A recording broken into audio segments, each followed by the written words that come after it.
Dear colleagues, welcome to Lecture 1. Today we lay the foundation for everything in the lecture series. By the end of Lecture 1, you have a clearer understanding of what research is, what makes it credible, what types of research that exist, and how the research process works. From problem identification to communication of research reports. These may seem ambitious objectives, but they are achievable. We will move step by step, and I will provide multiple examples from the global south settings to ground our discussions.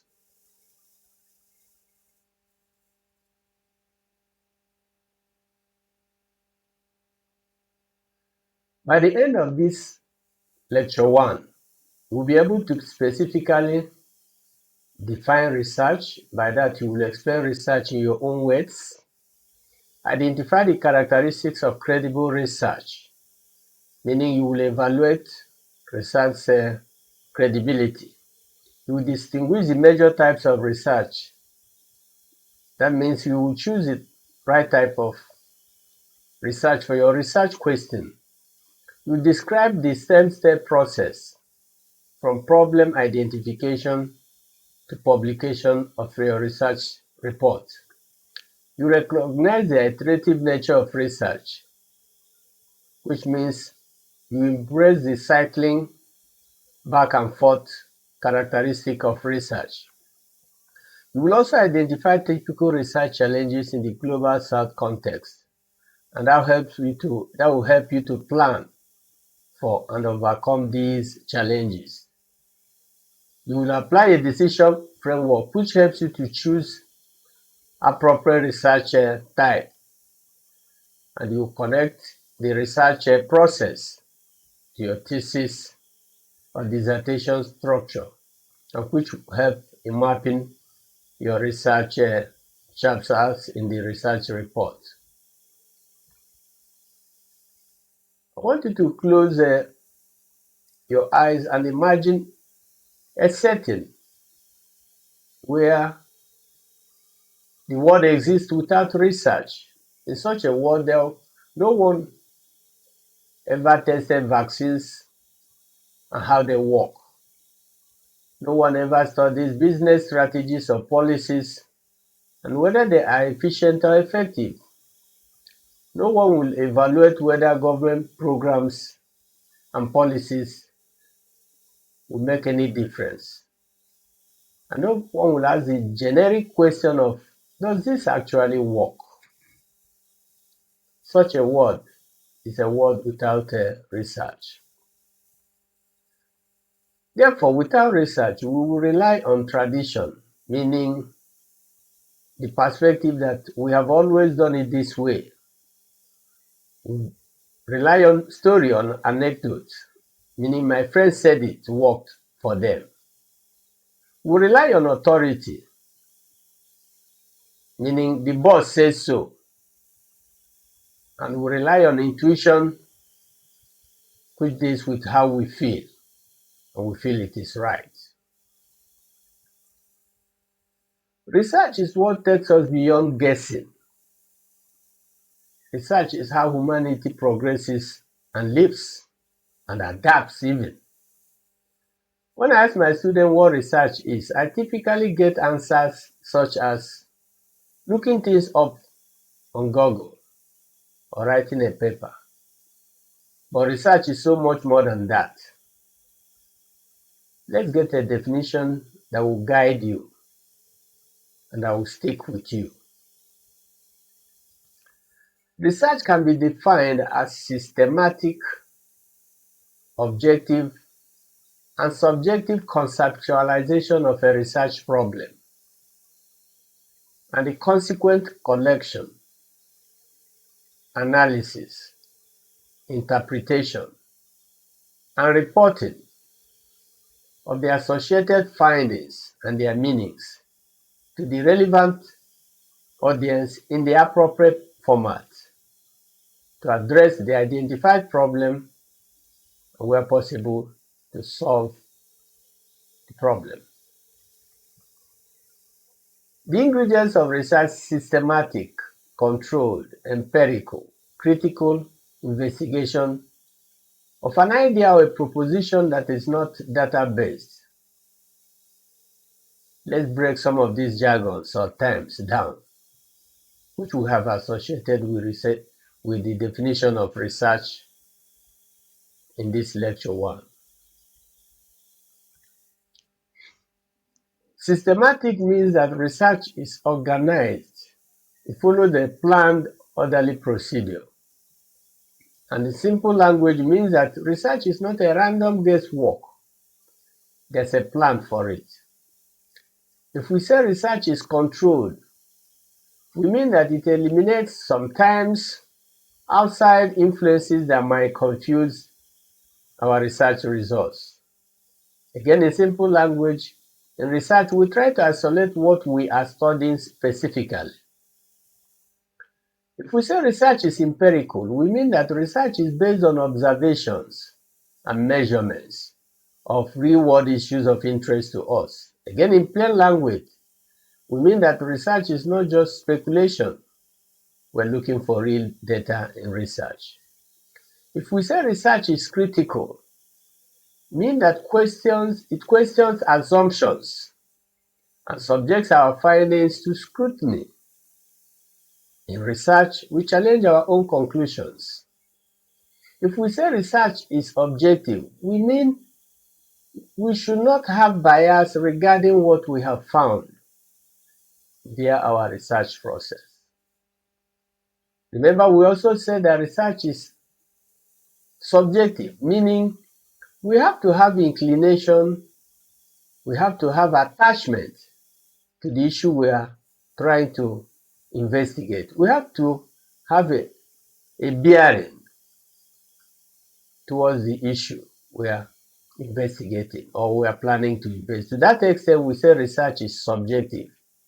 And in research too, as we progress in the lecture series, we find that if we have such attachment or feeling or inclination or bias or subjectivity trait, we have to present that in our research. So the subjectivity component of research must be noted at the beginning of the lecture series. If we say research is problem-centered, because part of our definition is we are systematically, objectively, and subjectively conceptualizing, meaning thinking about a problem in research. By that we mean that we are having an idea of an issue that is not clear and to which we are seeking, searching and searching to collect evidence or data to address that issue that is not clear to us. So we have to have an idea of what is not clear, that is conceptualization. Then the problem term means that something is not clear. Something is not clear to us that needs evidence, and that's why we're searching for evidence to clarify that thing. That's why we're searching and searching and searching. What that makes it research. And having conceptualized our problem, we then collect the evidence.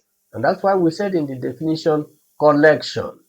We isolate or collect or source the data or evidence that will help us to clarify the problem. And we collect our data via many means, which we will discuss in the lecture series at the right time.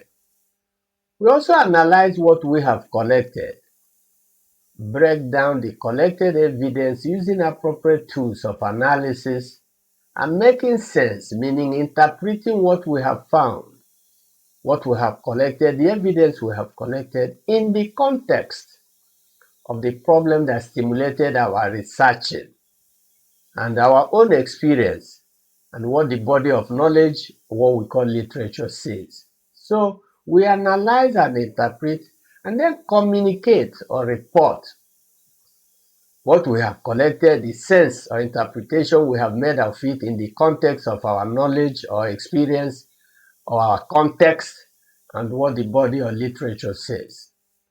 And remember, the purpose is provide answers or solutions to that thing that is not clear where possible and act on what we have found.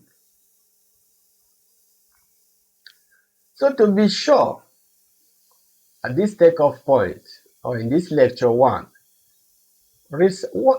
research is not just collecting data, research is not just reading books, research is not just summarizing what others have said or reported. Research is not just expressing an opinion. And I want you at this stage in lecture 1 to take a moment to internalize what we have said. Research is a disciplined inquiry. It's a way of knowing which is systematic, grounded in evidence, and self-critical.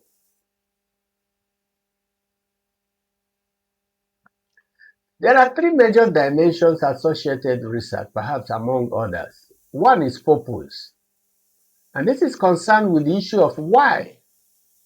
It entails understanding, solving, and evaluating. The second one is process. This is concerned with the issue of how. It entails being systematic, transparent, and replicable. And the third one is outcome. This is concerned with the issues of what. It entails being credible, useful, and transferable. Therefore, when designing research, always start with the purpose, which addresses the why. Why are you doing this? Your research purpose determines everything you do in research.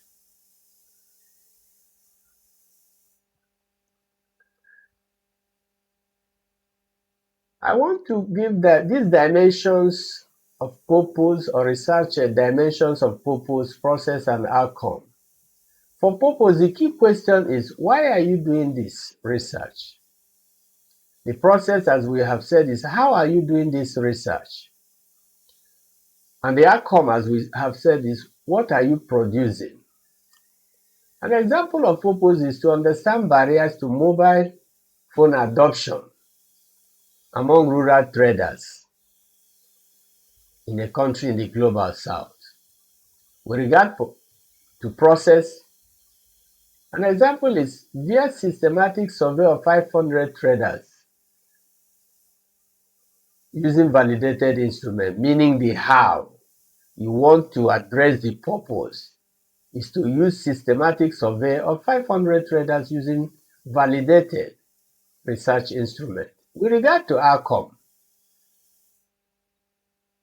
with this problem or this purpose the outcome will be to have knowledge that trust predicts adoption of mobile phone with about 58 to 64% adoption rate. So these 3 dimensions of research should be noted as we proceed in this lecture 1. Research is everywhere. It is not confined to the academia, universities, polytechnics, or institutions of higher learning. Organizations like bank, healthcare, government, marketing agency, manufacturers, NGOs, among others, also are involved in research. With regard to bank, research activity can be to study customer satisfaction, to do customer satisfaction survey. And the purpose will be to improve services and customer retention. For healthcare, in healthcare organizations, the research activity could be to do clinical trial for new treatments of drugs. And the purpose is to test safety and effectiveness of a designed drug. In government settings, the research activity will be to undertake policy evaluation, and the purpose is to see if the program is working efficiently and effectively. For a marketing organization, can undertake research activity dealing with focus group for advertising testing. And the purpose is to optimize advertising campaign before launching a new good or service. For manufacturers, you can take research activity regarding quality control, and the purpose is to ensure that products produced by organizations meet required standards. And for NGOs, you can do research to understand or dealing with community needs and assessing those needs. And having done the assessment, you will now design effective interventions to address the needs of the communities studied. Therefore, the organizations, whether large or small, use research to make decisions. And understanding research methods gives you the tools to participate in and lead these activities. It should also be noted that research is a life skill. Whether you are a student, an executive, a policymaker, or a community leader, understanding how to generate and evaluate research is essential. The key takeaway here is that research is not just collecting data. Research is systematic, disciplined inquiry that produces credible knowledge that will help us to understand and, where possible, solve the problems of society and humanity. Before we move on in this lecture 1, ask yourself, can you define research in your own words? Why is research different from just looking things up? What is one example of research you have encountered in your life, discipline, or work? If you cannot answer these questions yet, now is the time to pause and reflect. Take about 30 seconds, jot down your definition. This is not a test, it's about anchoring the concept we have discussed so far in your own understanding. We want to discuss characteristics of credible research. Generally, there is good research and there's bad research. Credible research shares some characteristics grouped into 4 as shown in the table below.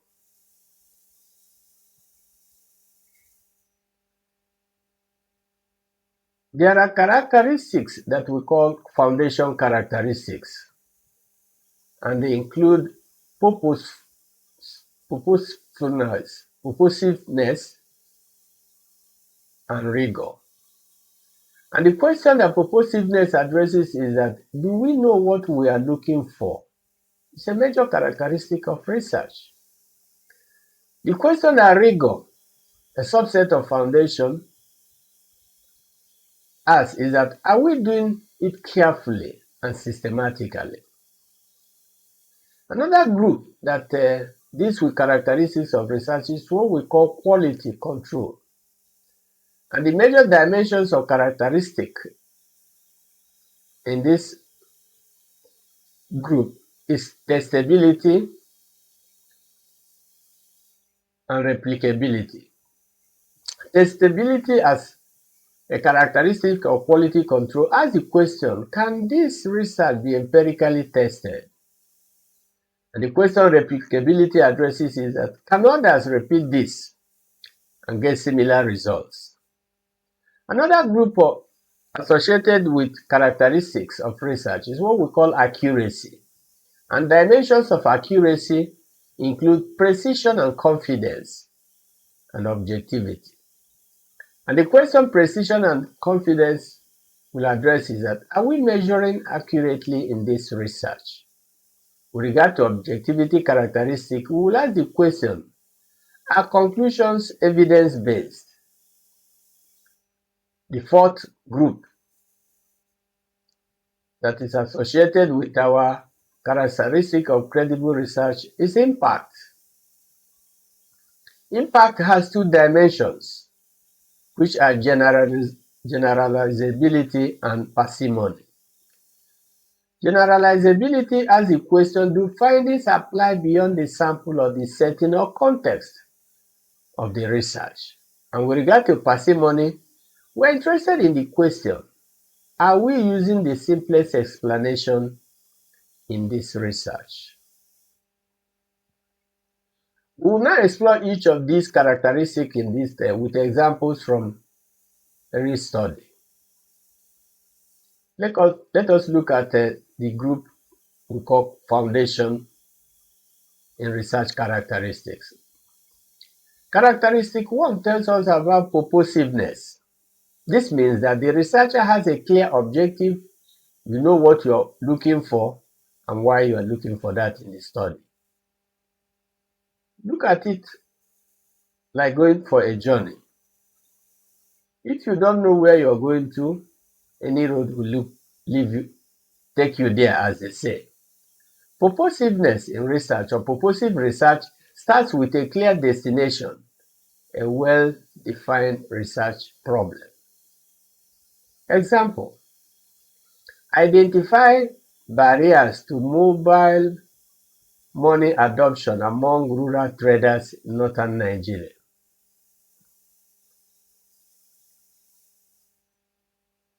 Another characteristic is rigor in research. This means that the research is conducted systematically and with care, sound methods, and documented procedures.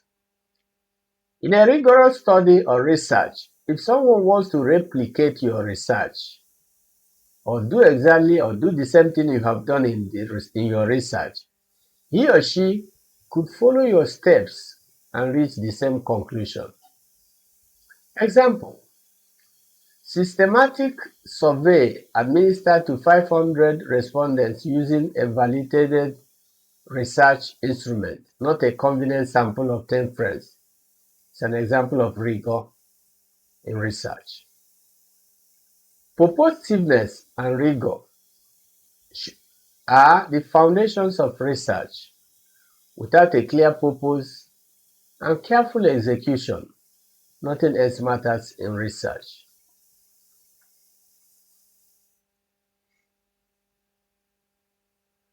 Characteristic 3 about credible research is about testability.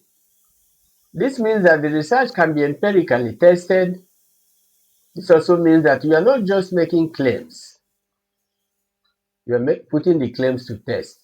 Example, hypothesis is clearly stated in testability characteristic research. For example, trust in mobile network operators predicts adoption of mobile money. This is testable. How does testability work in research? For quantitative research, you should formulate hypotheses that can be confirmed or disconfirmed. For qualitative research, you should use methods that allow for checking and verifying. For the replicability characteristic, this means that other researchers can repeat the study and get similar results. This is the hallmark of scientific research, because if a finding is genuine, it should be reproducible. If it only shows up once, it is probably a fluke and fragile. Replicability protects against fraud, error, and bias in research. Example, questionnaire, sampling strategy, and analysis code used in research should be publicly available. Replicability in research is a major concern in contemporary science or research. This is because many research findings published in prestigious journals have failed to replicate. This is why openness and transparency are so important and required in research. The characteristic of accuracy, dealing with precision and confidence. Precision in research means that you measured accurately. Confident means that you have an estimate of how precise your measurements are.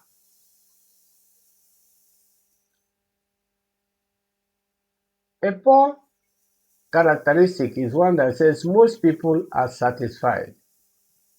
A good characteristic in this domain is that 72% of respondents reported being satisfied with a margin of error of plus or minus 3% at the 95% confidence level. Example, 95% confidence level for adoption rate, 58% to 64%. These show precise values or specific values. The other characteristic of credible research is objectivity, and this means that research conclusions are evidence-based, not opinion-driven. This means also that research findings are grounded in data and not in the researcher's personal beliefs. It is important to note that objectivity does not mean the researcher is completely neutral. We all have our biases in research. Therefore, specific objectivity means specifically acknowledging your biases, using methods to minimize their influence, being transparent about your positionality, which we discuss as the lecture series progresses, and documenting your reflective journey. Example, statistical analysis conducted independently of researchers' bias. In global South research, your positionality matters greatly. For example, you can ask yourself the question, are you an insider studying your own community or context?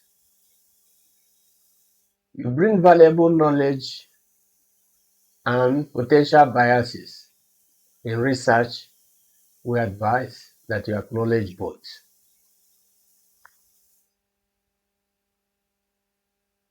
With regard to generalizability, this means that research findings apply beyond the specific setting or sample studied. The major issue in transferability is that there should be rich description of the research report so that readers can make relevant judgment. For example, it should be stated that sample drawn from 12 villages across 3 states in northern Nigeria will allow broader inferences. So generalizability in quantitative research means that statistical inference from sample size to population has been made and defended.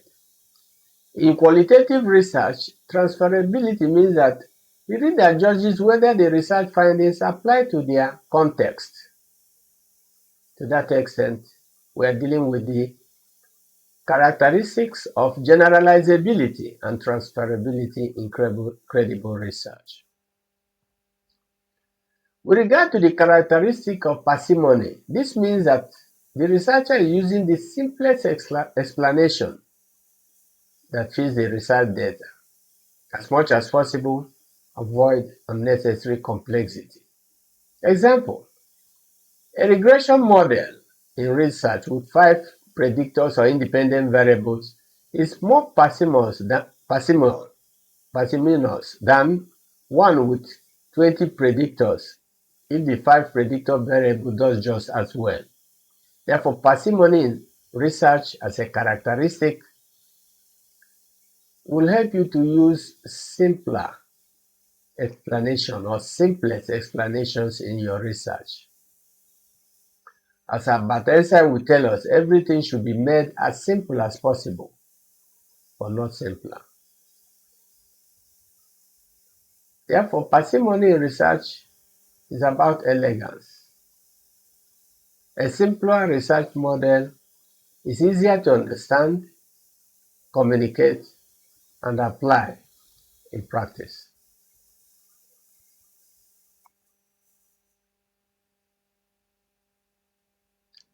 We want to look at poor research versus credible research along the dimensions of the characteristics we have mentioned. With regard to purposiveness, a poor research will state, let's see what happens. That is poor. A credible research will be associated with clear objective, identify barriers to adoption. With regard to rigor, a poor research will be associated or will state that a confident sample of 50 friends was used.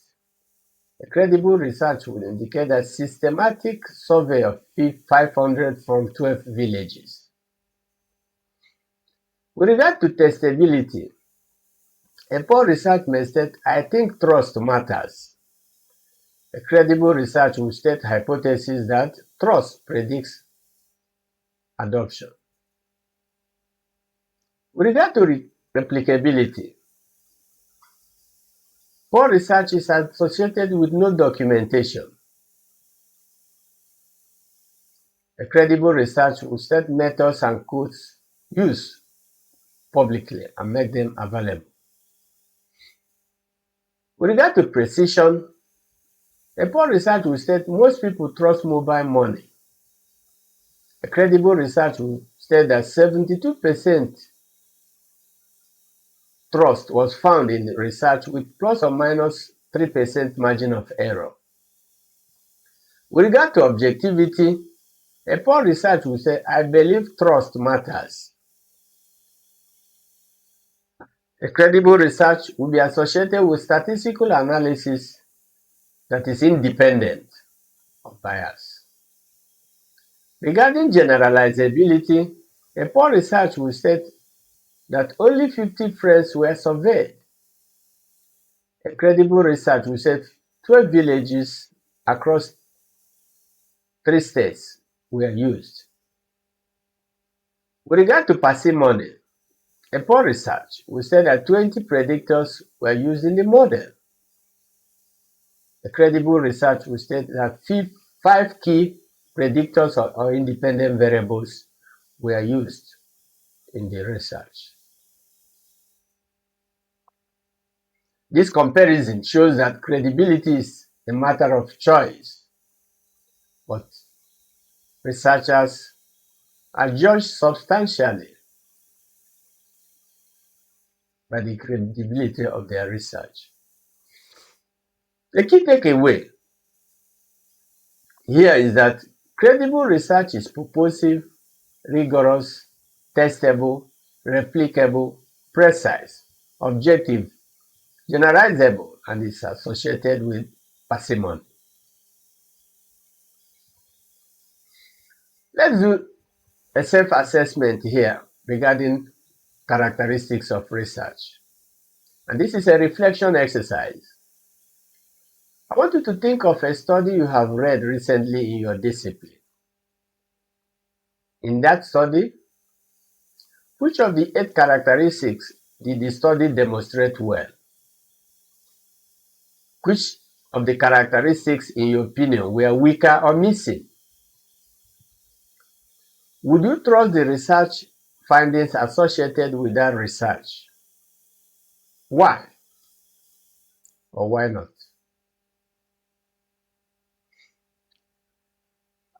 We are showing you a matching exercise here, and we want you to match the characteristic to its description. We have isolated 5 strands of characteristics of credible research. We've also shown the descriptions. What we want you to do is take about 2 minutes to reflect on a study you know. This will help you to internalize the characteristics. And in this matching exercise, we want you to match purposiveness, replicability, parsimony, and generalizability to the descriptions presented in the second column of the table. We want to discuss types of research now.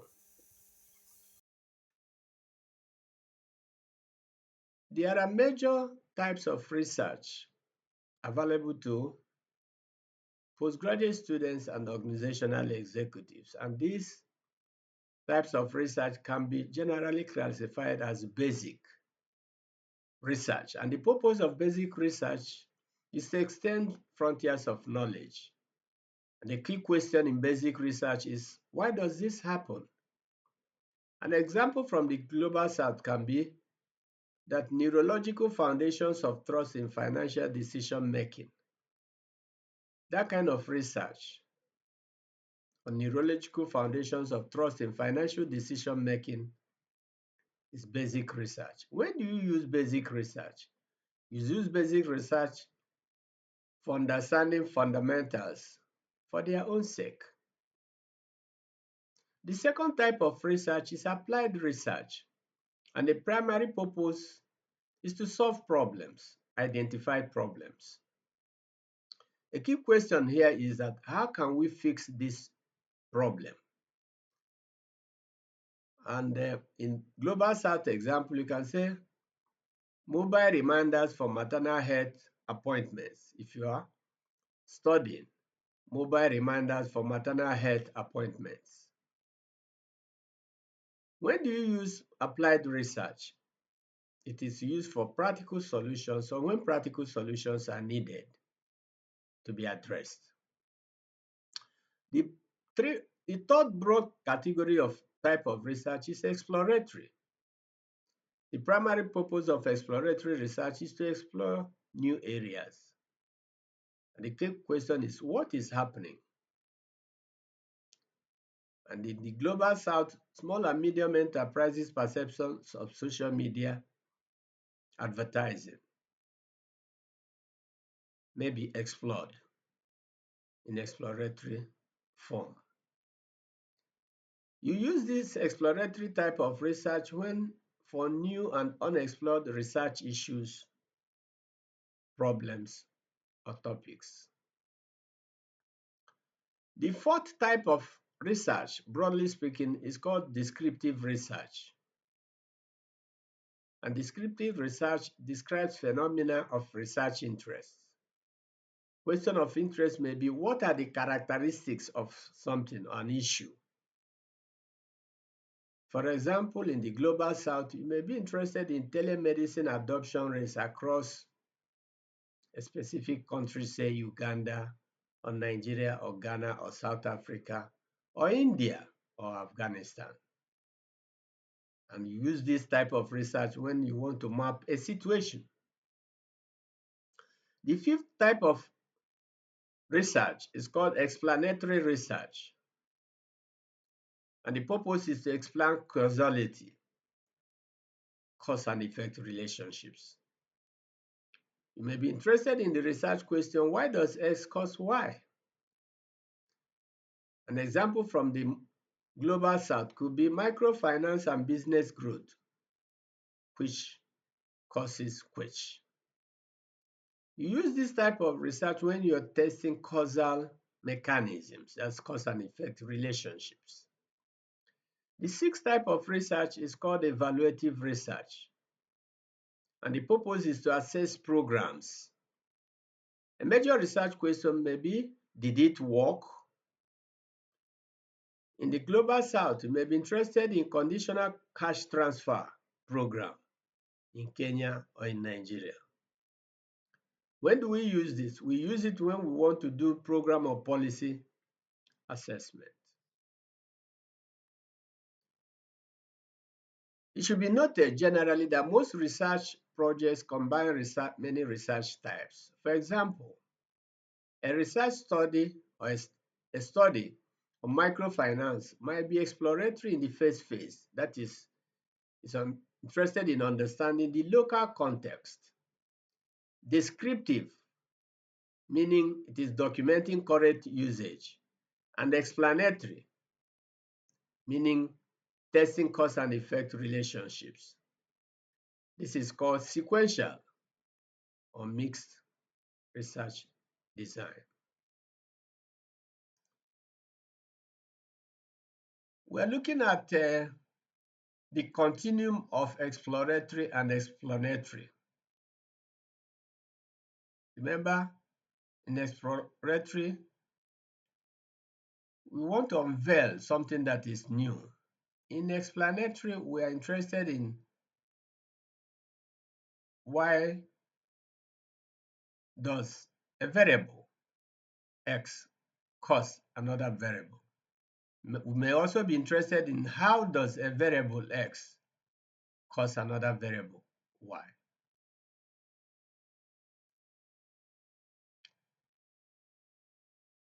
Still with the table, we are trying to show that in exploratory research regarding types of research, the level of knowledge is very little about the issue of research interest. And we are interested in such questions as what, who, where. An example could be, how do SME owners perceive social media adverts in Zimbabwe? With regard to descriptive research, the level of knowledge, there is some knowledge about the research issue. And the research question may be, what are the patterns associated with the issue of research interest? An example would be, what is the adoption rate of telemedicine in South Africa? In explanatory type of research regarding level of knowledge, there's an established theory about the research issue. And the research question of interest would be why, how, etc. An example may be, does microfinance cause business growth in Afghanistan?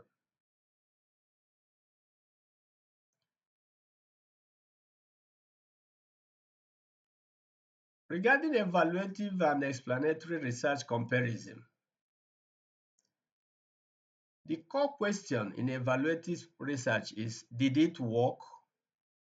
And for explanatory research is, what causes what? With regard to focus, in evaluative research, we're interested in program policy effectiveness. And in explanatory research, we are interested in causal mechanisms. We now give example of evaluative research and explanatory research. An example of evaluative research is, did the cash transfer reduce malnutrition? For explanatory research, the example is, what factors predict business growth?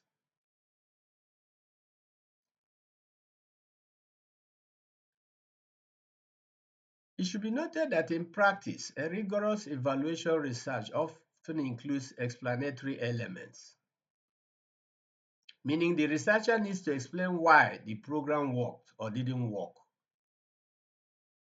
in order to make the research useful. There is a caution for researchers here. Don't get attached so much on categories of research. This is because most research combines multiple types of research. Therefore, the important thing to note is for the researcher to be intentional about his or her research questions, purposes, objectives, and associated issues, and choose the appropriate methods that will align with these dimensions of interest. We are presenting decision framework regarding choosing the right type of research, and there are steps involved. Step 1 deals with, what is your primary purpose? If your primary purpose is to understand something, we advise that you choose basic type of research.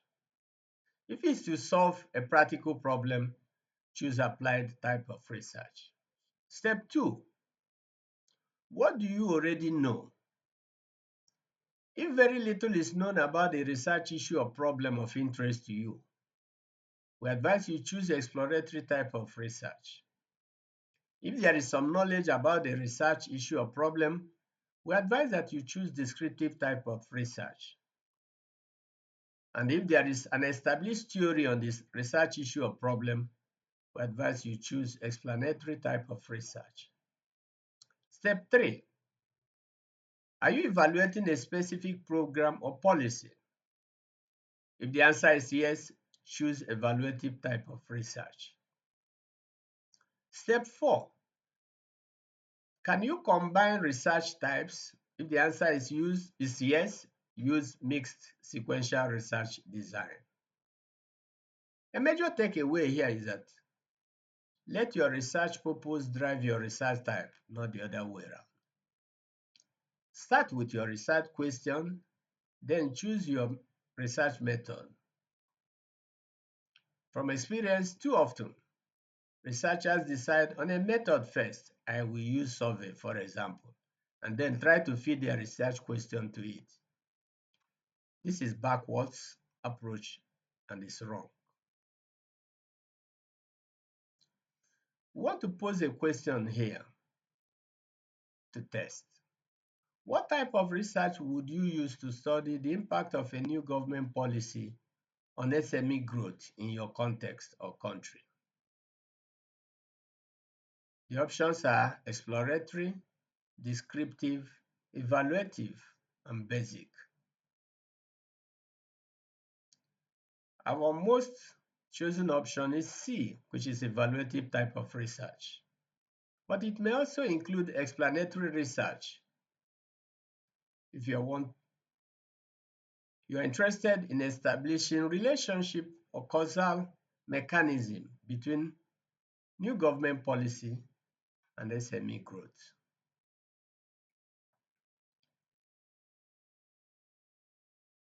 We want to present an application exercise regarding types of research. We're creating some scenarios. A study of how rural farmers use mobile phones for agricultural information in a global south context. We think the research type to use is descriptive. And the justification is because we are describing current usage patterns. Number 2, a study is testing whether a new teaching method improves students' performance.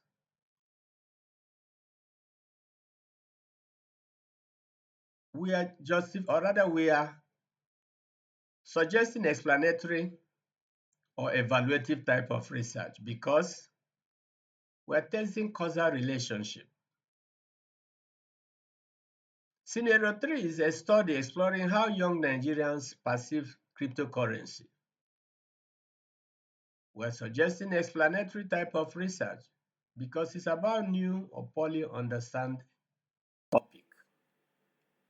Scenario 4 is a study examining the fundamental nature of consumer decision making. We're suggesting basic research because it's extending knowledge for its own sake.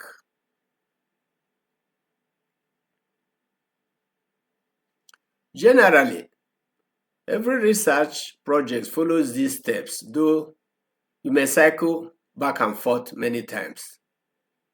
That is the nature of failure in research is the hallmark of good research. The steps in the research process generally include the following. Step 1, identify a broad area of research interest.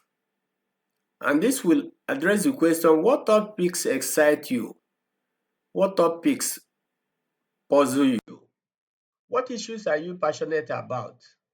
At this stage in the research process, you are not narrowing down. You are exploring your broad interests. Example, a student or an executive may say that I'm interested in mobile technology and how it affects rural livelihoods. This is a broad area you have identified. Step 2, conduct a literature review. In this step in the research process, you read what others have written on your topic of broad interest and identify what is known, what is contested, and what is missing from your reading. This is where you identify your research gap. Key questions in this step in the research process are, what have other researchers found? Where do they disagree? What has not been studied that is of interest to me? What methods have been used in previous studies? And what theories have been applied or used in previous studies? The literature review step in the research process is never complete. It is an ongoing process. As a researcher, you will continue to read and integrate new findings through your research. An example, literature shows that mobile money adoption is studied, but not in the rural northern Nigeria. This is a gap identified to be filled via your research. Step 3 in the research process is to define the research problem and questions. Based on your literature review, you narrow down to a specific researchable question. This is the heart of your research project. Everything flows from this, the research problem. Some criteria for research problem, especially for grant research works, are specific, measurable, achievable, relevant, and time-bound. The meaning of these criteria are specific means that the research is focused and clear. An example is not how does technology affect business, but a specific research question would be how does mobile money affect rural traders' revenue in a particular research context. The criterion of measurability is that the research question can be observed or measured. For example, trust can be measured with a validated research instrument or scale. The criterion of achievability means that the research question is feasible or doable with available resources. An example is 500 respondents, survey instrument, or budget specified. The criterion of relevance means that research questions matters to both theory, practice, or both. It matters to theory, practice, or both.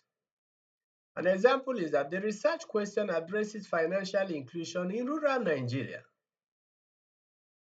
The criterion of time-bound means that the research question can be completed in specific time frame, say 6 months for data collection.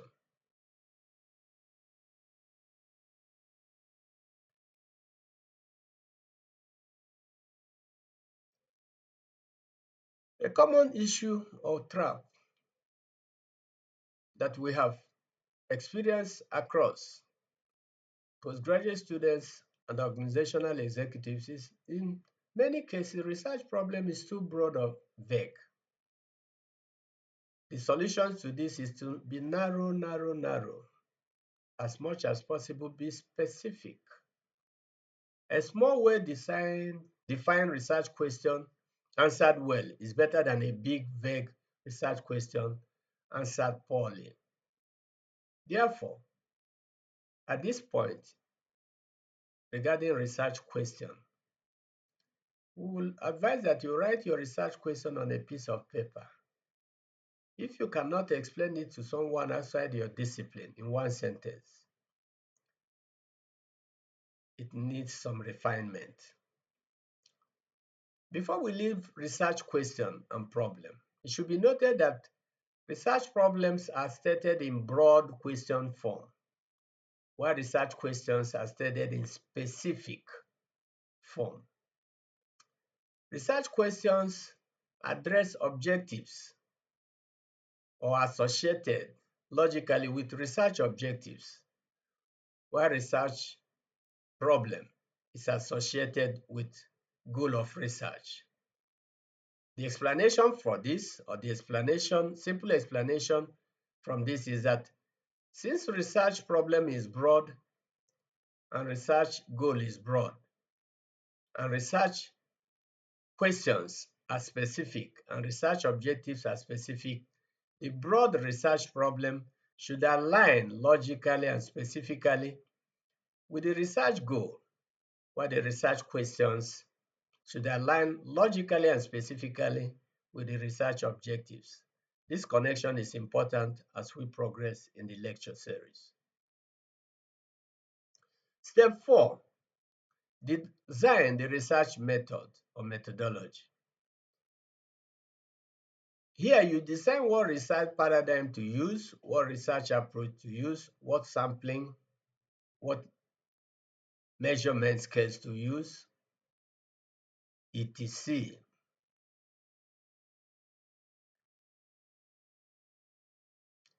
With regard to research paradigm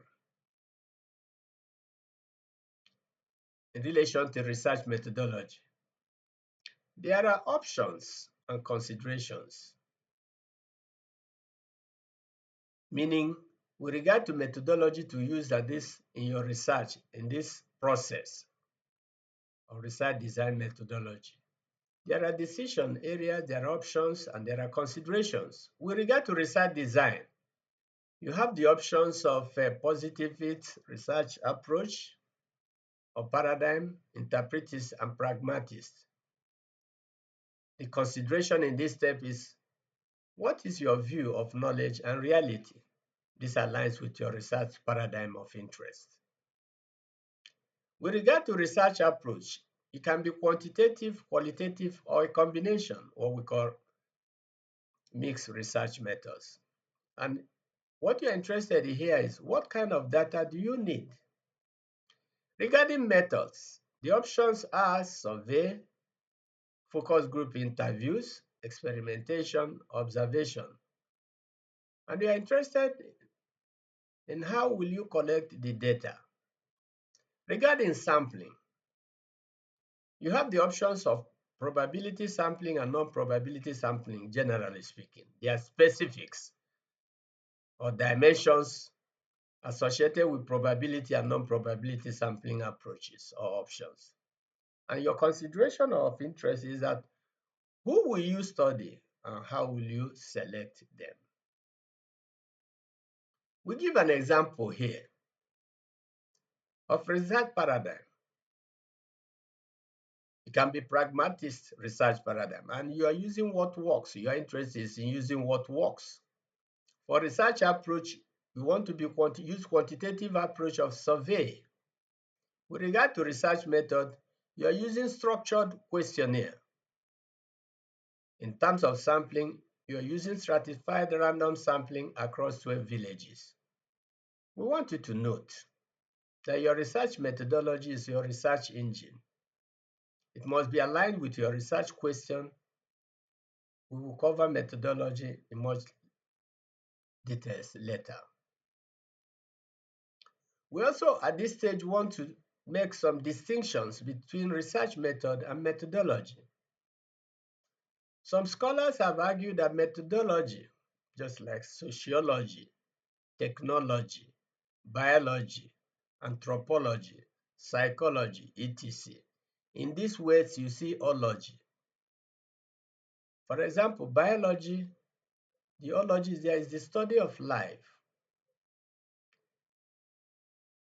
Technology, the ology is the study of techniques.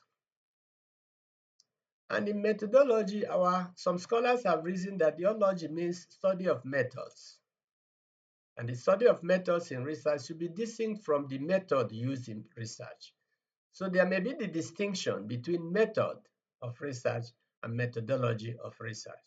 Methods being the approach or method used in the research, while methodology deals with the study of methods, which is general and most times theoretical. Step 5 is to obtain ethical approval. In this step, you submit your research plan to your institutional review board or research ethics committee. You cannot collect data without this. Why ethics matters in research? This is because it protects research participants from harm. Also, it ensures informed consent. Again, it maintains researcher accountability and it upholds research integrity. For example, your IRB reviews your survey, consent form, and data storage and gives approval, comments, or concerns. In step 6, it is about data collection. Here you implement your research data collection plan, including administering surveys, conducting interviews, individual depth interviews, that is, making observations, or running experiments. This is the most time-consuming step in research in most cases. And the tip for researchers is always pilot test your research instruments, including questionnaire, with a small group first. By pilot testing, you are likely to identify problems or difficulties before they affect your main study. An example, survey administered to 500 rural traders across 12 villages in northern Nigeria. For your data collection stage, we advise that you be patient, be flexible, and document everything. Keep a research journal. It will help you, or it is likely to help you in your research report. Step 7 is about data analysis. Here you transform raw data into answers. Example, you can use regression analysis to test whether trust predicts adoption, controlling for age, income, or education. We are presenting a table that shows data analysis approach, data analysis method, and data analysis tool. For quantitative data analysis approach, the method can be descriptive statistics, regression analysis, structural equation modeling, or factor analysis, among others. Some software packages that can be used are SPSS, the statistical package for the social sciences, R, SmartPLS, JASP, Jamovi, Python, etc. For qualitative data analysis approach, you can do coding, thematic analysis, narrative analysis, among others.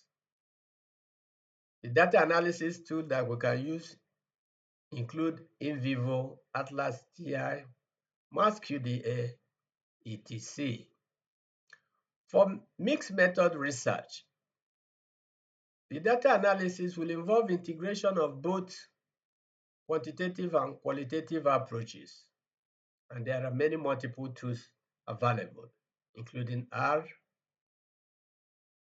Python, in vivo, Atlas TI, DDoS, MassQDA, etc.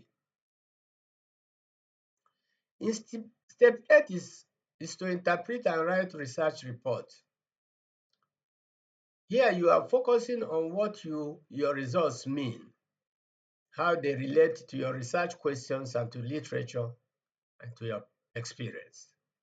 Key questions here are, do the research findings support your research hypothesis? How do your research findings compare to previous research works? What are the implications for theory and practice of your research? What are the limitations? An example, trust does predict adoption. This supports the hypothesis of this research. It extends previous research findings to the Nigerian context. It should be noted that interpretation of research findings is where you show your intellectual contribution. And we advise that you do not just report numbers. Tell the story of what the numbers mean. Step 9 is about dissemination or communication of research findings. Here you share your research findings with the world or relevant audience. Therefore, choose your audience first, then your dissemination channel or outlets. Some dissemination options or communication outlets that may be used categorized into audience and channel. For academic, the channel includes journals, articles, conference papers, books, or book chapters. For policy audience, the channel may include policy briefs, government reports, position papers, etc. For practice audience, practice-oriented audience, the channel includes practitioner guides, case studies, white papers, etc. For public audience generally, the channel includes media articles, blog posts, social media, public lectures, etc. And for community of interest, the channel includes local language summaries, community workshops, village meetings, presentations, etc. Step 10 is return to literature. In this step, your research has added new knowledge. The process starts again. Remember, we talked about iteration in research as a major issue. It is not a weakness. In this step, new questions may emerge from what you have studied or discovered. Example, your study shows that trust predicts adoption. This raises new questions. What builds trust? How can we increase trust? It should be noted that research is a cycle, not a line. Each research answer creates new research questions. This is what makes research exciting. There's always more to discover. We've stated that research iteration is the hallmark of good research. And we're presenting here when you might cycle back. If literature review reveals problem already solved, your reaction is to adjust your research question. And we want you to have the mindset that learning, this is part of learning, not failure. If pilot study in your research shows questions do not work, your reaction is to revise your research instrument, such as questionnaire. And the mindset we want you to have is that this is a kind of improvement, not failure. If your analysis reveals unexpected patterns, your reaction should be to re-examine your literature. And the mindset we want you to have is that this is discovery, not failure. And if your writing reveals gaps in logic, the reaction is to reanalyze your data or collect more data. And we'll have the mindset of refinement, not failure. From personal experience, I've supervised over 22 doctoral candidates. Every single one of them cycled back at least once, often many times. I've never seen this as a sign of incompetence. It's the sign of a rigorous researcher, and I endorse it. The takeaway, therefore, is expect to go back and forth. Iteration in research is the hallmark of good research. It is not bad research. Still with research process, there are common research traps and remedies associated with the traps. With regard to research problem, may be too broad or vague. The remedy is to use the SMART framework. Be specific, measurable, actionable, relevant, and time-bound. And to have a narrow focus. If there's an issue in the literature review, The common trap is to stop too early in your literature review and do synthesis. The remedy we are suggesting is that literature review is never complete. Therefore, keep searching and searching in relevant literature.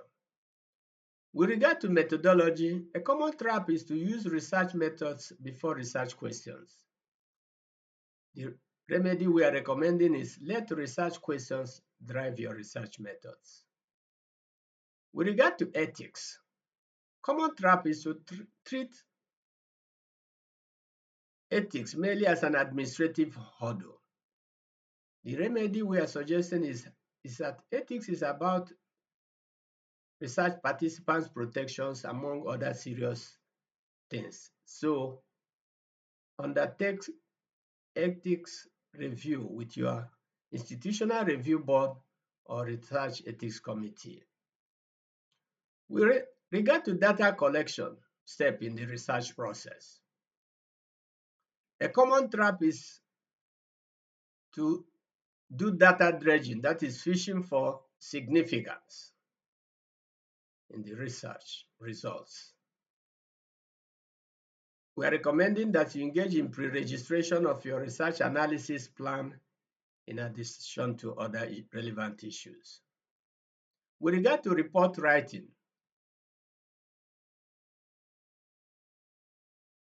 a common trend is to start writing last. We're advising that you start writing early because research drafts are thinking tools that will guide you subsequently. With regard to dissemination, a common trap is to only aim for journal publication. We're advising that you think about multiple audiences and outlets.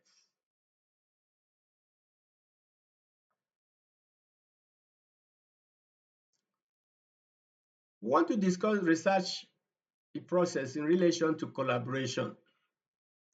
Most research, especially in the global south, is strengthened by collaboration. Therefore, consider building a research team for collaborative purposes.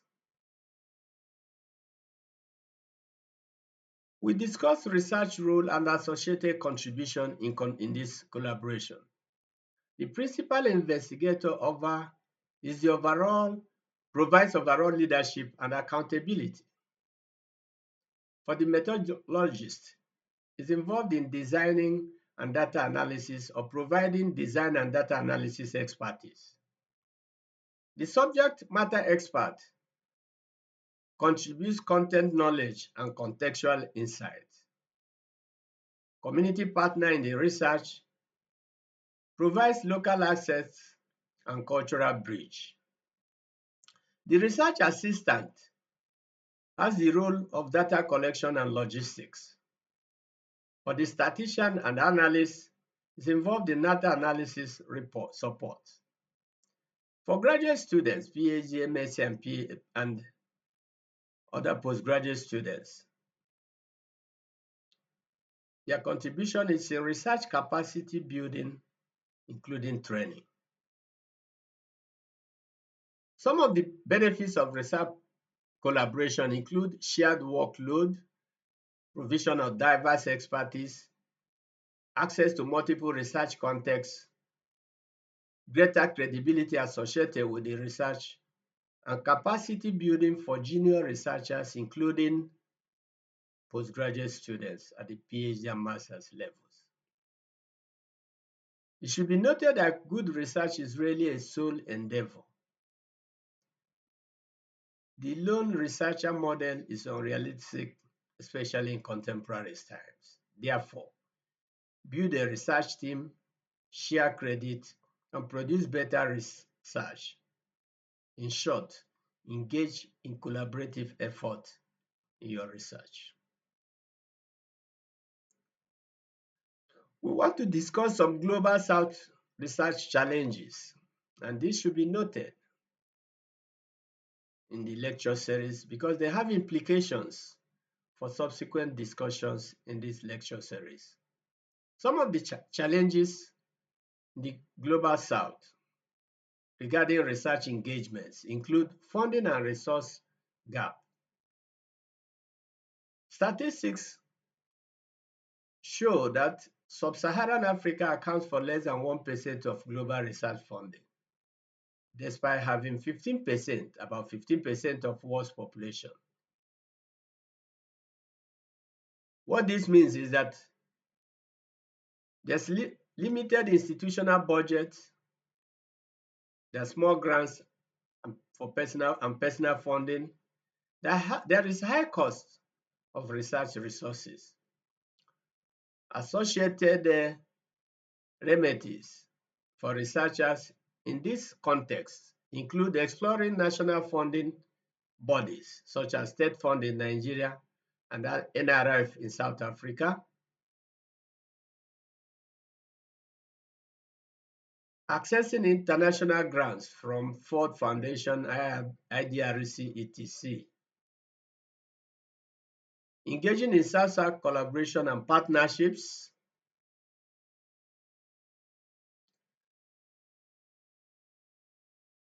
Challenge 2 confronting Global South researchers is infrastructure. This with infrastructural barriers with regard to unreliable electricity, limited internet connectivity, and poor transport networks, among others. What this means is that data collection takes a long time. Communication with collaborators is harder, and the online resources are less accessible. The remedies are to build buffers into your research timelines. Use offline data collection tools such as ODK and Kobo Toolbox. Download resources when connectivity is available, and develop offline backups and contingency plans in your research. Challenge 3 deals with institutional and capacity challenges, and this includes heavy teaching loads for researchers who are also academics, limited research report, and weak institutional research boards or research ethics committees in organizations and institutions. What this means is that it's harder to find time for research, especially for academics who are also serious researchers. There is limited methodological support. There's weak or slow ethics review in some institutions or organizations. The remedies we're suggesting is to build research into your teaching, meaning there should be a research teaching nexus plan that works for you. We're also suggesting that you seek mentors within and outside your institution. We're advocating stronger institutional research culture regarding IRB, Research Ethics Committee. We also advise you to start your IRB or REX processing for your research early enough.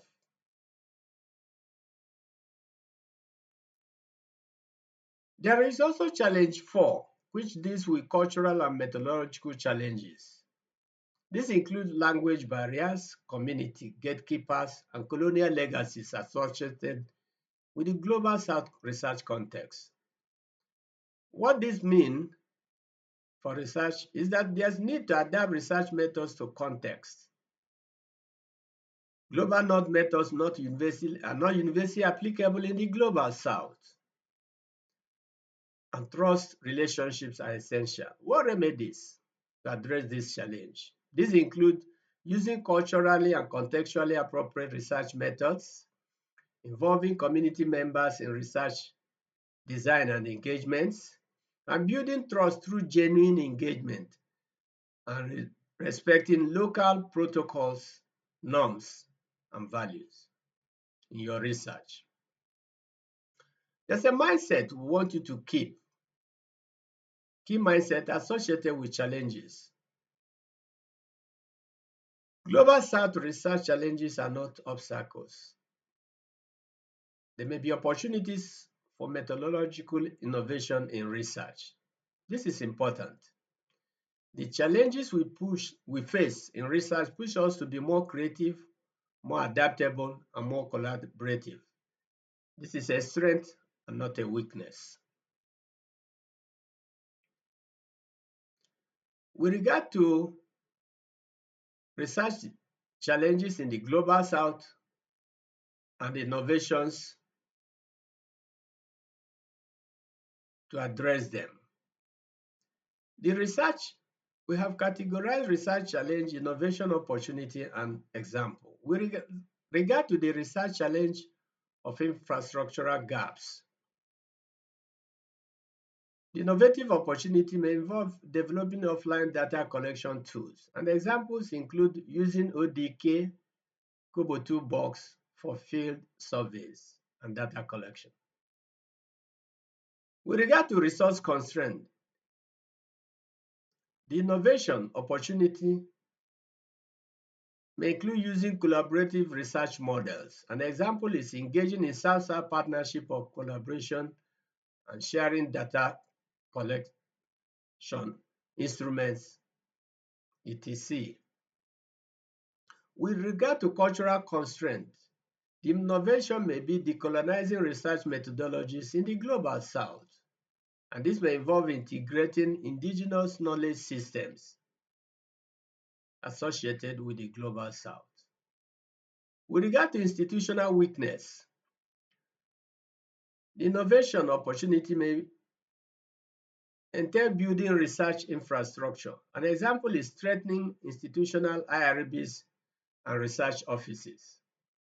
With regard to the challenge of brain drain, the innovation opportunity may entail creating research communities of practice.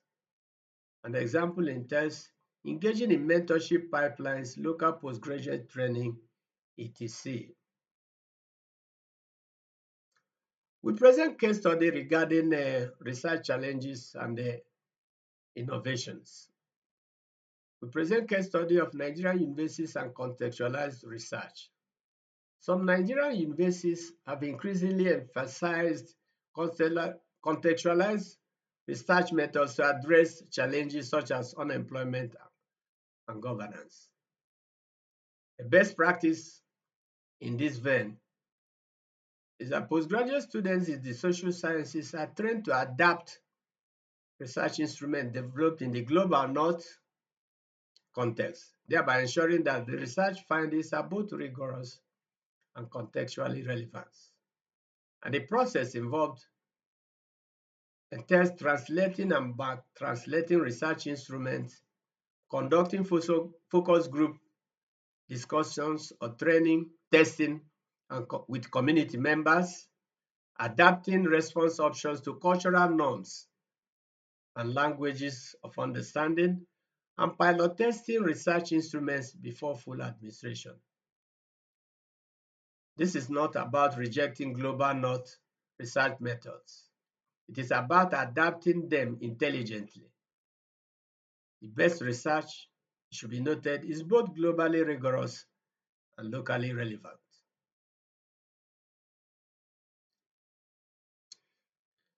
There's another case study regarding a Nigerian public health study.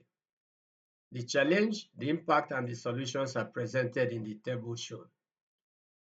The challenge of electricity outages resulted in a 18-month delay, and the solution or remedy was to use generator backup and battery-powered devices. Regarding the challenge of staff turnover, the impact on the research was loss of trained research assistants, and the solution or remedy was redundancy in team design and continuous training. With regard to ethical review delays, the impact was a 6-month start delay, and the remedy was to apply early for IRB and to cultivate IRB relationships with researchers. Let's give another case study, this time a success story of a Ghanaian team adapting a survey. The result from that is higher response rate, richer data, and community trust. The key lesson from this is that researchers should invest in contextualization before data collection because it saves time, money, and credibility. Contextualization in research is not an extra step. It is integral to rigorous research, especially in the Global South. Regarding the challenge of global North survey to not culturally relevant, the adaptation is translation and back translation, and the outcome is usually higher cultural validity. If you have the challenge of response options being confusing, the adaptation is to undertake focus group testing with community members, and the likely outcome will be improved comprehension. If you have the challenge of investigating sensitive topics or issues, such as income, the adaptation is to undertake culturally sensitive framing in your questions, and the likely outcome will be higher response rates in your research.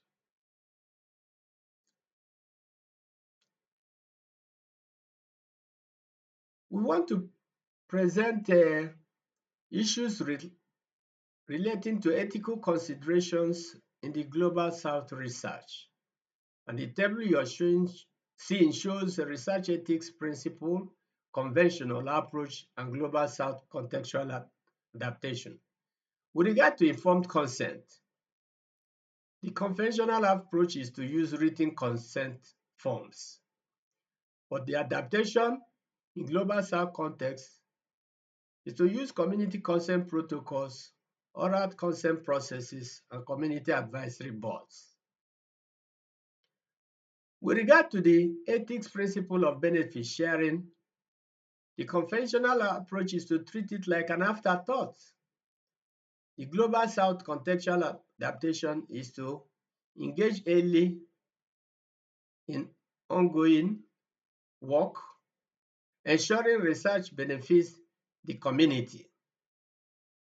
The meaning of that is that engagement should be early with the relevant community regarding the benefits of the research being undertaken. With regard to data ownership, the conventional approach is substantially researcher controlled. The Global South contextual adaptation should be focusing on community controlled and sharing ownership models. With regard to community engagement, the conventional approach is minimal, and the Global South adaptation should be creating genuine partnership and co-designing and co-producing relevant research materials. We are providing an example regarding research ethics in the Global South. In some rural communities, written consent may be challenging due to literacy levels. The ethical alternatives include community level consent using chiefs and elders and village health, oral consent processes with witnesses, community advisory boards to provide oversight, and engaging in local language translations. Key ethics principles in research. Ethics is not an administrative hurdle, it's a protection for participants and integrity for researchers. Ethics is not about ticking boxes in documents. It is about respect, trust, and genuine care for the people who participate in your research. These are the major takeaways for researchers. We will present an executive decision framework regarding when to commission research, especially for our organizational executive audience. For our executive audience, when should you invest in research? The table shows a decision matrix When there is high decision stake and there is low evidence certainty, we advise that you do research because this is necessary to reduce the uncertainty. When there is high evidence certainty, we still advise you do research to confirm and justify what is known. When there is low decision stake and there is low evidence certainty, we advise that you seek expert opinion and do less formal research. When there is high evidence certainty, we advise that you use existing information, and we think there is no need for new research.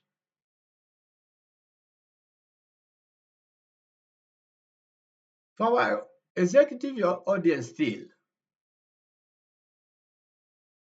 there are certain principles regarding when to commission research.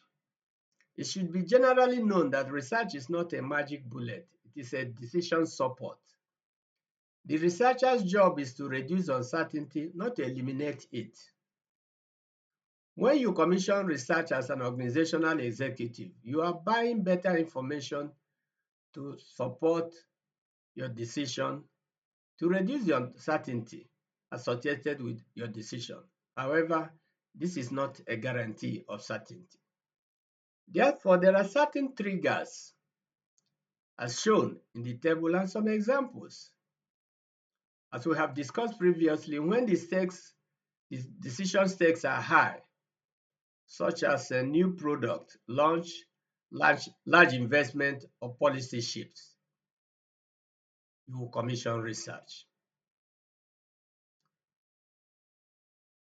When the decision you are about making is contested or unclear, and there's an unclear evidence.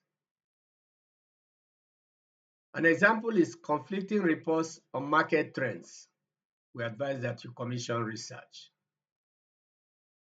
When there is lack of expertise in your organization, for example, regarding entering a new market or domain of business, we advise that you commission research.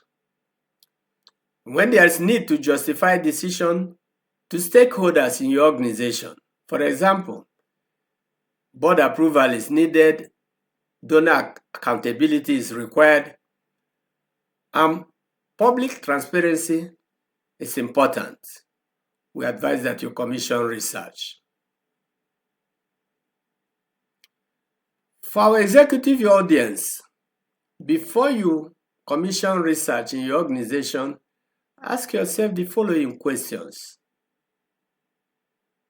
What specific decision are you trying to make? What information do you need that you don't have? Who should conduct the research for you? What is the budget and the timeline? What format do you need the findings for the findings? How will you use the results? What are the risks if the research is delayed or flawed? Some actions to be taken along these questions are: 1. Define the research decision, not just the research. Identify the knowledge gap precisely. Use internal team or external consultants as may be required. With regard to budget and timeline, be realistic because good research takes time. What format do you need the research findings? Is it in report form or presentation or policy brief? Are you using the research results for implementation, plan, stakeholder communication, and finally, we always advise that you couch a contingency plan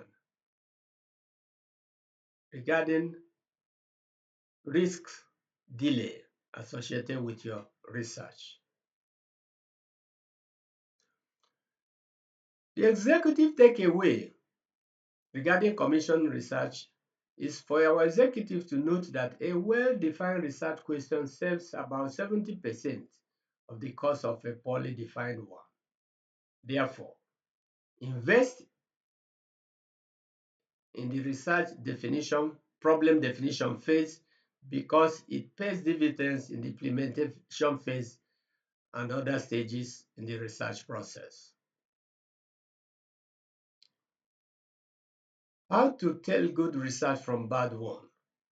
Executives must be able to evaluate research they commission or encounter. Some of the key principles is distinguish between story or anecdote and evidence, between correlation and causation, and between statistical significance and practical importance. It should be noted by our executive that statistical significance does not mean practical significance. A research finding can be statistically significant but have a tiny decision effect. Therefore, always ask, does this matter in the real world?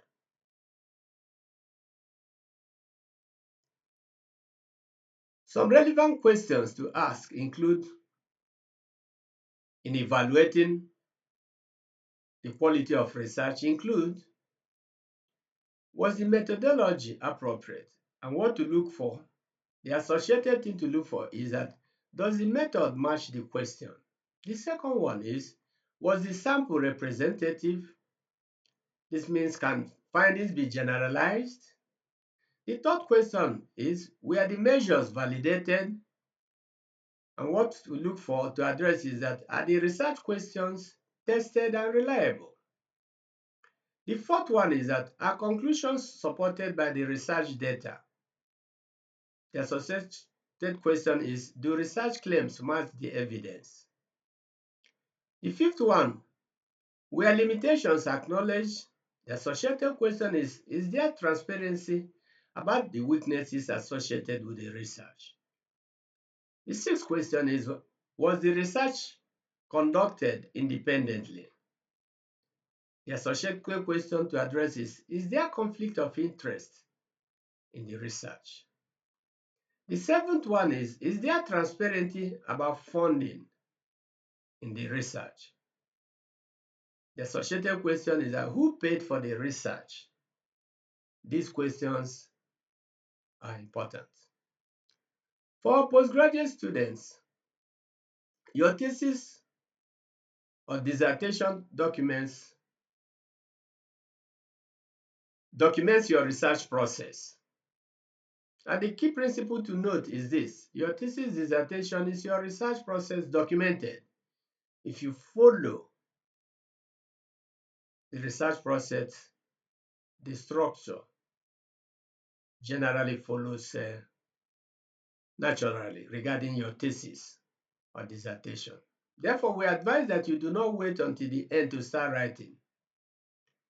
Write as you go in your dissertation or thesis. Start with chapter 2, literature review. It helps you think through everything else in your dissertation or thesis.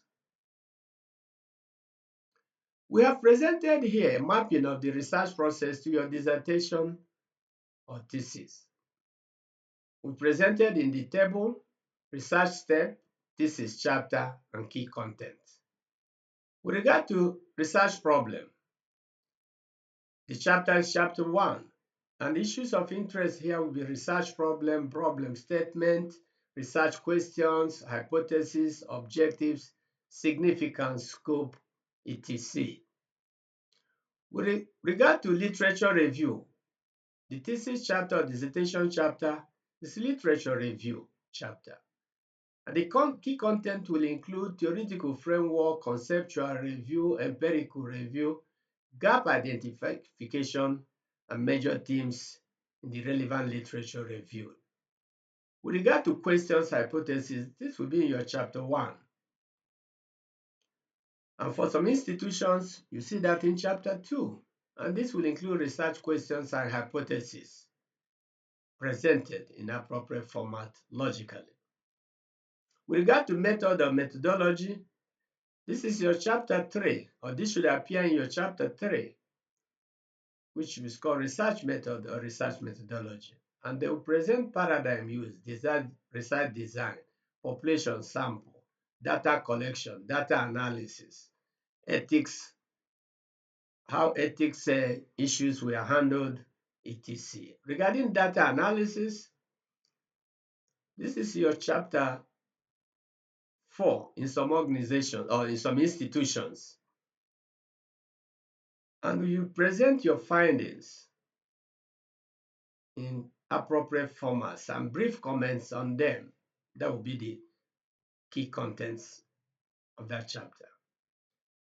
With regard to discussion or conclusions, this will be your chapter 5, and you discuss and conclude. And the key content will be interpretation, contribution, implications, limitations, and future research recommendations. Common traps to avoid in thesis and dissertation. We have presented in the table you're looking at trap to avoid, why it hurts, and solution or remedy. One trap is to see that everything but the kitchen sink. Literature review. The meaning of this is that you review everything. Everything is reviewed in the literature. It hurts because there is no focus in that approach and there is no contribution. The remedy or solution is to focus on the gaps relevant to your research question. The other one is to say that I will figure out the method later. It hurts because the methods don't align with questions if you have this perspective. And the remedy or solution is to design your research methodology early and get relevant feedbacks. Another trap is to have the perspective that collecting first and analyzing that later, meaning collecting data first and analyzing later.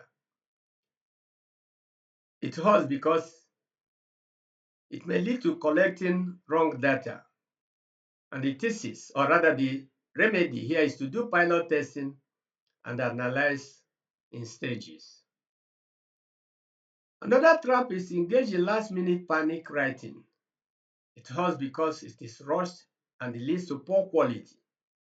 The remedy is to write a little every day. Early drafts are usually all right in research. Another trap is to have the mindset that my supervisor will fix it. It hurts because ownership is no longer yours. It should be noted that ownership in the research remains yours. And the remedy is to seek supervisor's guide or to write by yourself as a researcher. The other trap is to have the mindset of saying, I will publish after graduation. It hurts because after graduation, the momentum is lost. And the remedy is to aim for publication during the dissertation or thesis period. We presented some assessment or test questions to test your understanding of the materials covered so far in lecture 1. We've asked the following question. Question 1. Which characteristic of research ensures that other researchers can repeat the study? Replicability is the most appropriate answer. Question 2. A study investigating why rural farmers in Kenya are not adopting new seed varieties. An example of what? We think is an example of exploratory research because little is known, so you are exploring. Question 3, we want to know whether it's true or false that research is simply about collecting data. We think that statement is false because research is generally systematic, disciplined process of inquiry, not merely data collection. Question 4, which characteristic of research ensures that conclusions are evidence-based rather than opinion-driven? We think it's objectivity because conclusions are grounded in data, not belief. That's what makes research objective. Question 5. A program evaluation of Nigeria's school feeding initiative is an example of, we think is an example of both applied research and evaluative research. Question 6. This is a reflection question. What type of research would you use to study whether a new government policy is achieving its intended outcomes? We think it's evaluative. Possibly it can be explanatory research, seeking cause and effect mechanisms or relationships. We're presenting a scenario still within reflection of this lecture 1. This scenario shows that you may need multiple types of research to address a complex problem. Research is not one size fits all. The scenario is this. You are the director of research at a Nigerian NGO working on youth unemployment. The task is to design a research agenda that includes exploratory research, descriptive research, explanatory, and evaluative. Regarding specific study idea, the questions are: how do unemployed youth perceive existing government programs? What are the demographic and educational characteristics of unemployed youth in Lagos, Nigeria? What factors predict long-term unemployment among youth? And did our youth skills training program reduce unemployment? We've made this based on the following justifications. For exploratory, we need to understand their perspectives first. For the descriptive, we need to know who we are dealing with. For the explanatory, we need to understand the causes and effects. And for the evaluative, we need to know if our intervention works.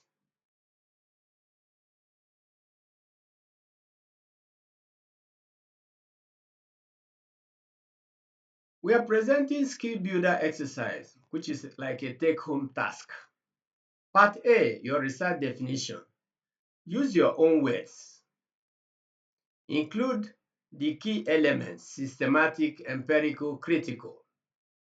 Explain why your research matters. Part B, 2 research questions. Write 2 research questions. Each must be from your discipline. Each must be researchable. Each must pass the so what test. Part C,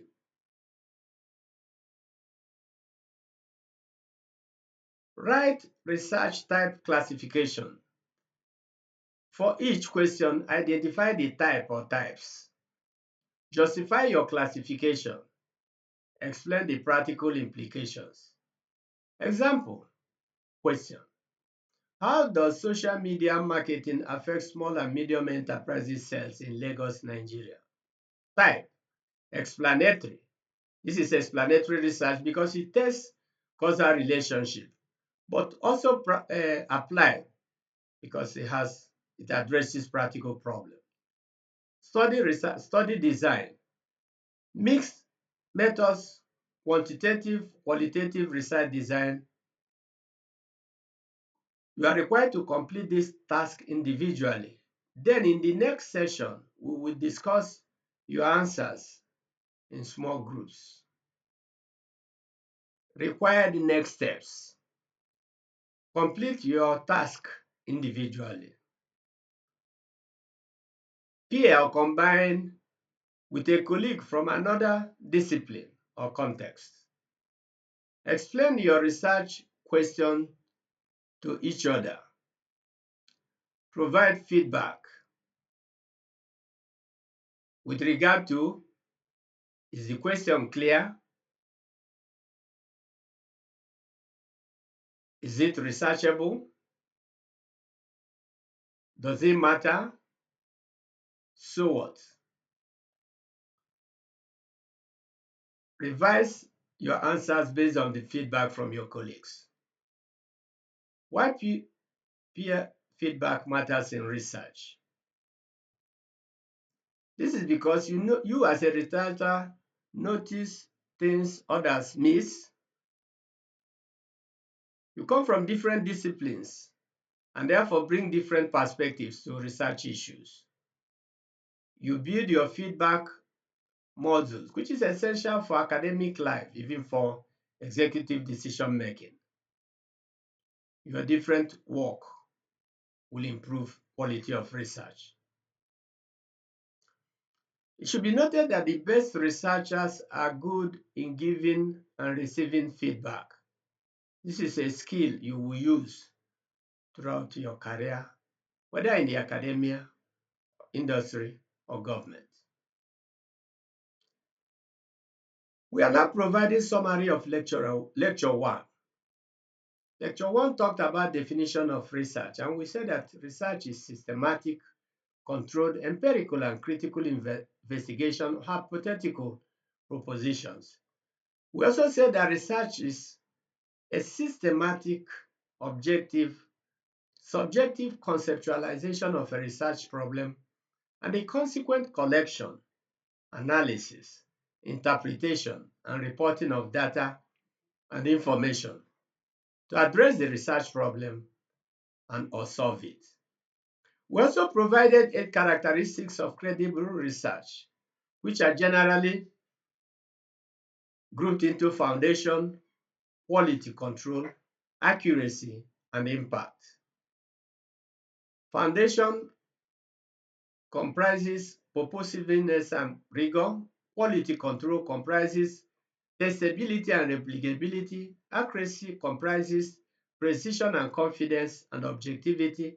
Impact comprises generalizability and parsimony. We also discuss 6 major types of research: basic, applied, exploratory, descriptive, explanatory, and evaluative.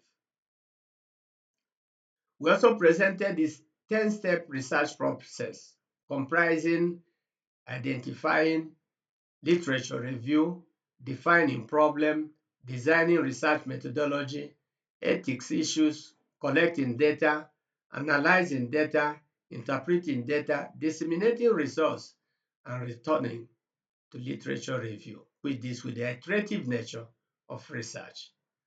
We also discussed our issues or challenges of Global South research, including funding, infrastructural gaps, institutional capacity, and cultural issues in the Global South context.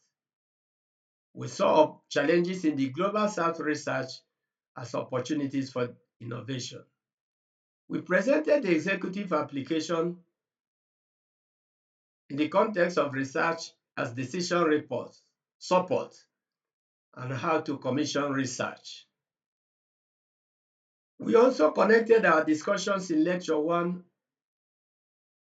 with thesis and dissertation, how to map thesis and dissertation to the chapters in the thesis and dissertation. We should note at this stage that lecture 1 is the foundation, the base upon which other lectures in the 36 free lecture series are built. Thank you for joining lecture 1. The key takeaways from lecture 1 are that research is not just producing knowledge, it is producing knowledge that matters. We advise you that you should stay curious, stay methodically rigorous and elastic, and stay contextually relevant. We want to briefly review lecture 2, which is forthcoming. We will discuss research philosophy and paradigms, which are the why behind your research choices. We presented research resources which we will offer to you subsequently. Once again, let us continue the research journey together. Thank you for your attention and engagement. Your questions, reflections, and experiences will reach the learning community. I look forward to seeing you in lecture 2.